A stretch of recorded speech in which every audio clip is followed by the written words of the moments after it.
Bonjour, alors aujourd'hui on va regarder le nombre de matrices nilpotentes dans la MN de FQ. Donc c'est bien, la MN de FQ, ça permet de compter et de faire des statistiques, de voir quelle est la probabilité de tirer par exemple une matrice nilpotente au hasard. Alors, c'est un résultat que vous allez pouvoir trouver dans le carnet de voyage en algébrie avec l'utilisation du lemme de fitting, mais ici on ne va pas utiliser le lemme de fitting. On va utiliser une pseudo-désingularisation, on va dire. Voilà, c'est une autre méthode. Alors c'est une méthode qu'on trouve dans le H2G2, le tome 2 de 2015, hein, donc c'est pas Nouvelles Histoires, c'est Histoire hédoniste, le théorème 4.1, voilà, chapitre 4. Ok, alors allons-y, hein, donc on va appeler n indice n l'ensemble des matrices nilpotentes de Mn de Fq, nu n son cardinal, il se trouve que nu n est égal à q puissance n facteur de n-1, qui est un résultat étonnamment simple, dont on pourra quand même expliquer le comportement asymptotique au moins, et cette simplicité du résultat, le fait que ce soit un monôme en Q, ça c'est un peu plus difficile de l'expliquer. Allez, c'est parti pour la preuve. On commence avec un lemme, soit n une matrice nilpotente, là-dedans, hein, et x un élément de fq puissance n différent de 0.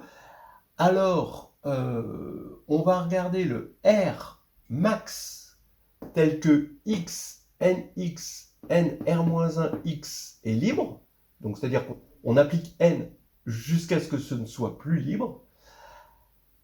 Le fait que R est maximum implique que nrx égale 0. Alors regardez, donc soit R ce max, bon, R est supérieur ou égal à 1, hein, évidemment, parce que x est différent de 0, donc déjà pour x c'est déjà libre. Hein. On va prendre U, l'endomorphisme canoniquement associé à N. On regarde F, le sous-espace engendré par X, NX et NR-1X. Voilà. Alors ce sous-espace, il a pour base ceci, puisque ça, il est engendré et c'est libre, donc ça, c'est une base. Alors c'est stable par U. Pourquoi c'est stable par U? Parce que x va être envoyé sur nx, voilà, c'est exprimé comme ça dans la matrice, nx va être envoyé sur n de x, etc., jusqu'à nr-1x, qui va être envoyé vers nrx, mais cette fois-ci par maximalité, nrx ne constitue pas une famille libre avec les autres, et comme cette famille est libre, forcément, il va s'écrire, nrx va s'écrire en fonction des précédents, puisqu'il va y avoir une relation de liaison, et dans cette relation de liaison, le coefficient de nrx est non nul, forcément, puisque ça c'est libre. Donc, ça nous donne une relation de liaison, et on va avoir ici une stabilité qu'on voit dans cette matrice. Donc à la fois on a la stabilité, et on voit la matrice de l'induit de l'endomorphisme U canoniquement associé à N sur F. Voilà.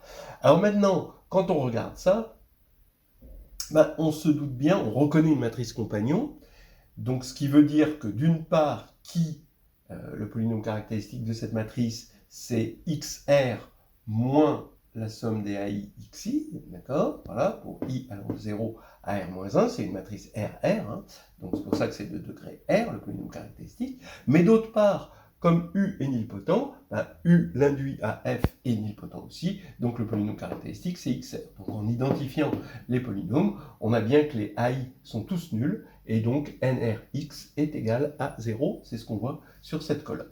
Voilà. En conclusion, c'est juste une question, pour ceux qui connaissent, de polynôme minimal local en x, hein, qui doit diviser le polynôme minimal de u. C'est juste ça. Bien, alors là maintenant on va pouvoir attaquer ce que je vous parlais comme une espèce de pseudo-singularisation. Ce qui se passe en gros, c'est que le cône nilpotent, c'est un cône, et un cône, ça se resserre, ça a des singularités, il y a des pressions sur un cône, et on aime mieux le gonfler un peu pour lui donner du volume et le voir un peu mieux.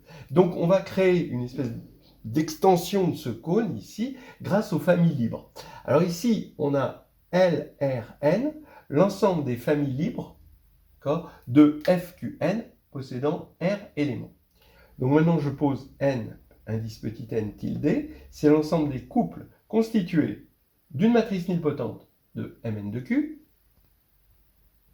donc on est là, et d'une famille libre à R éléments, pour un R supérieur à 1. Donc là, on est dans la réunion des LRN pour R allant de 1 à, forcément à N. Voilà.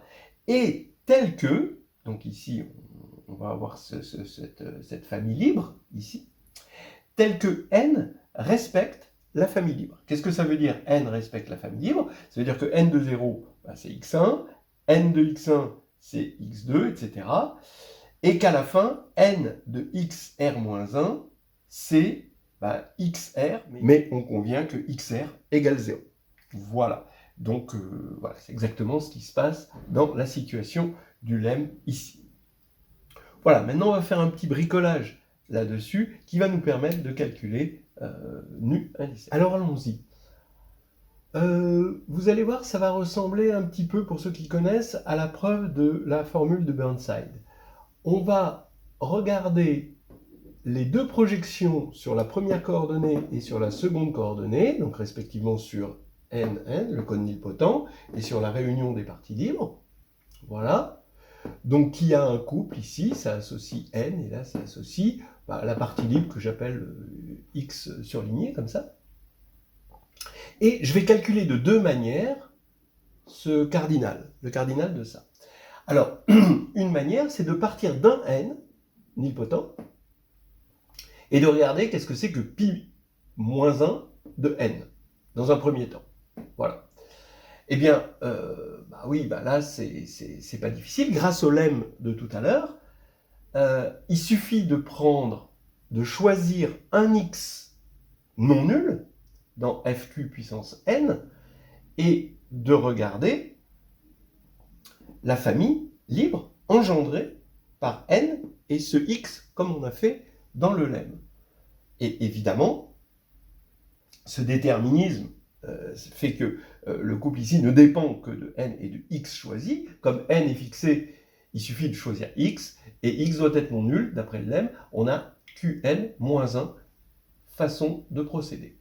Donc, étant donné que lui, N tilde, il est réunion disjointe, évidemment, des pi 1 moins 1 de N, alors le cardinal de N tilde, ça va être la somme de tous ces Qn moins 1 quand on va faire parcourir, quand grand N parcourt N indice N. Donc ça va faire nu N, facteur de Qn moins 1, parce que lui ne dépend pas de N choisi.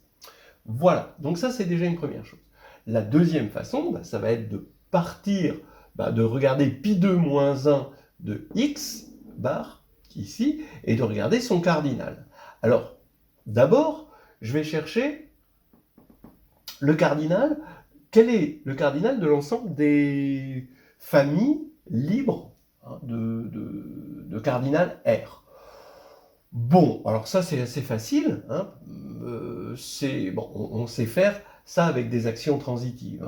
Alors on fait agir GLN de FQ par image directe sur les familles libres. Évidemment, ça reste une famille libre, à R éléments. Et maintenant, on va regarder la matrice. Donc, en plus, c'est transitif, évidemment. C'est transitif, parce que vous prenez deux parties libres à R éléments, elles ont le même nombre d'éléments. Vous pouvez toujours trouver un G qui envoie l'un sur l'autre. C'est le théorème de la base incomplète, c'est le théorème fondamental, en gros, de l'algèbre linéaire. Et maintenant, comme c'est transitif, il suffit, pour calculer le cardinal de ça, de regarder le stabilisateur. Dans une bonne base, qu'est-ce que je vais prendre comme base? Je vais prendre la partie libre X bar ici, que je prolonge, que je complète, en une base. Et donc, comme je stabilise mon élément ici, stabilise X bar, je vais avoir ici que D1 là. Voilà, on stabilise x bar, et maintenant, ici c'est quartier libre, sauf que ça doit être inversible, parce que là il y a des zéros, là, ici, donc ça doit être inversible, et là c'est quartier libre tout court. Donc, moralité, le cardinal de l'orbite, c'est le cardinal du groupe divisé par le cardinal du stabilisateur. Ici, bah, c'est fixé. Là, on est dans Gn-R, d'accord? On est dans GLN-R. Et là, c'est des matrices de taille Rn-R. Donc, voilà ce qu'on a au dénominateur, et ça passe très bien. Bon, maintenant, on va regarder, maintenant qu'on sait le cardinal de ça, on va regarder le cardinal de pi2-1 de x bar. Alors, le cardinal de pi2-1 de x bar, ça veut dire regarder combien il y a de matrices nilpotentes qui stabilisent un x bar fixé. Ok, alors on va regarder pareil ça par matrice, on va regarder les endomorphismes nilpotents et on va les regarder comme des matrices dans la base qu'on a précisée ici. Et qu'est-ce qu'on va avoir? Ben, puisque U stabilise x bar, ben, ici, dans la première partie, on va avoir ce qu'on avait dit, c'est-à-dire une matrice compagnon, hein, que des 1 ici, et ici que des 0. Bon, donc c'est fixé, et là, 0. Voilà. Et là maintenant, eh bien, c'est quartier libre, hein, c'est-à-dire que tout, à partir du moment où on a fait ça, on a fait notre job. Mais maintenant, il faut se rappeler qu'on est dans N, que N appartient à est nilpotente. Donc ici, donc U est nilpotent, et ici, il faut absolument avoir une matrice nilpotente. Et là, c'est quartier libre. Alors vous voyez que, réciproquement, hein, si vous prenez ici une matrice de ce type-là, eh ben, ça va bien faire le job, parce que son polynôme caractéristique, ça va être xr fois x puissance n-r, donc xn, donc ça va bien être nilpotent. Hein, d'accord? Donc c'est si et seulement si. Ce qui va faire que le cardinal maintenant de n tilde, ça va être, donc on va regarder pour chaque x ici, eh bien le cardinal qu'on aura obtenu ici. Donc ça va faire la somme, donc ça va dépendre en fait juste du R, de la taille de x, et pour R donné, ben, le cardinal, vous voyez, ça ne dépend, bon, n il est fixé évidemment, mais ça ne dépend que de R, et ici, ça va dépendre que de R aussi. Donc, ici, on va devoir faire une décomposition, une somme en R égale 1 jusqu'à n, je vous rappelle que R commence par 1, et des cardinaux ici, donc de tous les x possibles, le voilà, fois le cardinal du nombre de n qui respecte x, c'est-à-dire ici, on a nu indice n-r, et là, pour cette matrice B, on a q puissance r, n-r.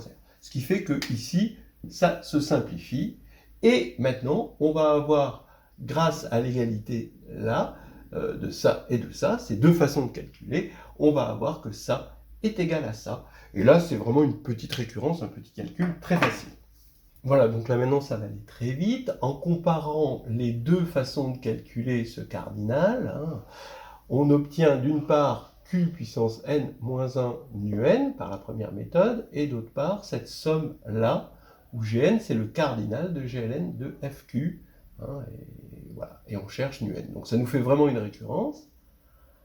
Alors ici, je divise par Gn, là, et je divise par Qn-1, donc ça me fait cette formule-là, ce qui me donne envie de poser Mr égale nu-r sur Gr. Alors maintenant, je passe, bon, en fait, j'aurais pas dû le faire, mais bon, voilà.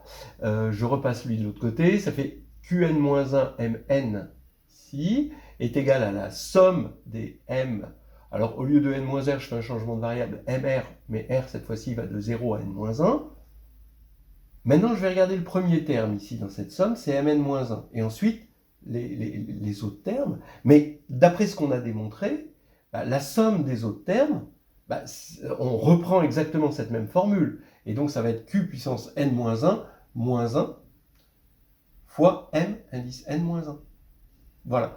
Donc, qu'est-ce que ça fait au total? ben, ça fait Q puissance n-1, M indice n-1. Voilà. Mn maintenant est égal à quoi? Ben, c'est égal à, d'après cette formule, puisque ça est égal à ça, ben, à chaque fois on multiplie par Q puissance, ben, une puissance qui va décroître en série arithmétique. Donc en tout, il va y avoir Q puissance n-1 sur 2, hein, c'est bien connu. Et le dénominateur, à chaque fois, on va avoir Q puissance n-1, ensuite Q puissance n-1-1, etc. On va avoir ce produit-là. Donc maintenant, je multiplie encore une fois par Q puissance la série arithmétique pour obtenir ceci. Et au dénominateur, je vais dispatcher les Q puissance n-r dans le produit ici, dans les facteurs. Et je vais obtenir le produit de R égale à n de Qn moins Qn-r. Mais ça, je reconnais le cardinal de GLN de FQ. Et donc maintenant, en comparant avec le fait que Mn, c'est nu-n sur Gn, eh bien, ça fait que nu-n, c'est Q puissance n, n-1. Voilà, on a terminé. Ça fait une preuve, je pense qu'il peut faire un joli développement. Bon, c'est pas trop prise de tête quand même. Ça ressemble effectivement à la formule de Burnside. Maintenant, peut-être que ça peut être intéressant d'essayer de comprendre, au moins asymptotiquement, pourquoi, quand Q est grand, ça ressemble à ça. Bon, je vais tenter d'expliquer avec les mains ce résultat obtenu. Au moins intuiter le comportement asymptotique. Regardons ce qui se passe sur C.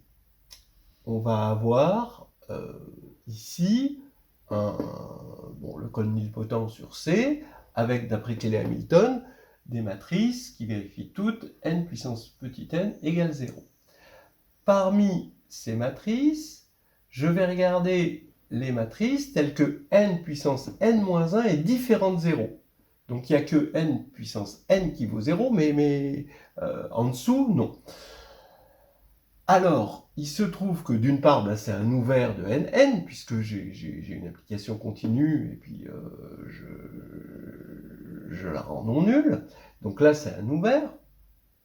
Et d'autre part, c'est aussi l'orbite du bloc de Jordan indécomposable. Donc si vous connaissez le théorème de Jordan, vous savez que n est semblable à une matrice diagonale par bloc avec des blocs de Jordan.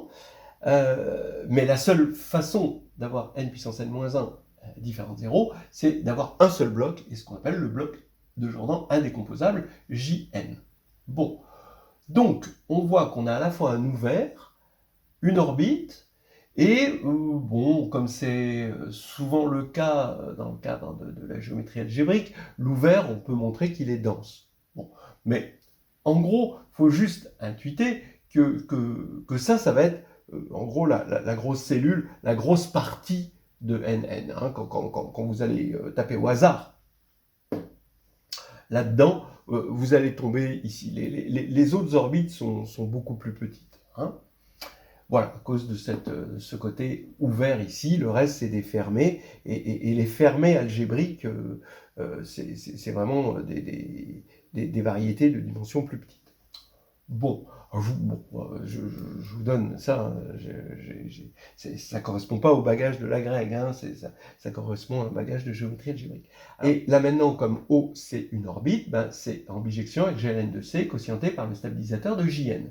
Mais le stabilisateur de Jn, comme c'est une matrice compagnon, la matrice compagnon de Xn, eh bien ce sont les polynômes en Jn. Donc ça va être des choses comme ça. Alors attention, on doit être dans GLN, donc il faut que A0 soit différent de 0, hein, quand même. Hein. Ça, c'est le minimum. Voilà. Regardons ce qui se passe dans FQ. Ça veut dire que on a pareil une grosse orbite, ici plus grosse que les autres, dans n indice n, et cette orbite est de cardinal quoi? On a l'action GLN, donc ça va donner le cardinal GN. Sur le stabilisateur, ici, on va avoir Q-1, facteur de Q puissance N-1. Bon, ben voilà. Et quel est le comportement asymptotique? Ben, ici, on a vu que c'était Q puissance N2, quotienté ici par Q puissance N. Ce qui nous fait bien Q puissance N, facteur de N-1. Hein, donc, comme comportement asymptotique, on voit que ce que ça signifie, c'est que, alors, bon, d'abord, quand on prend une matrice au hasard dans Mn de Fq, la probabilité de tomber sur une nilpotente, c'est 1 sur Q puissance N. Ce qui, quand Q est grand, est léger, mais ça, on s'y attendait.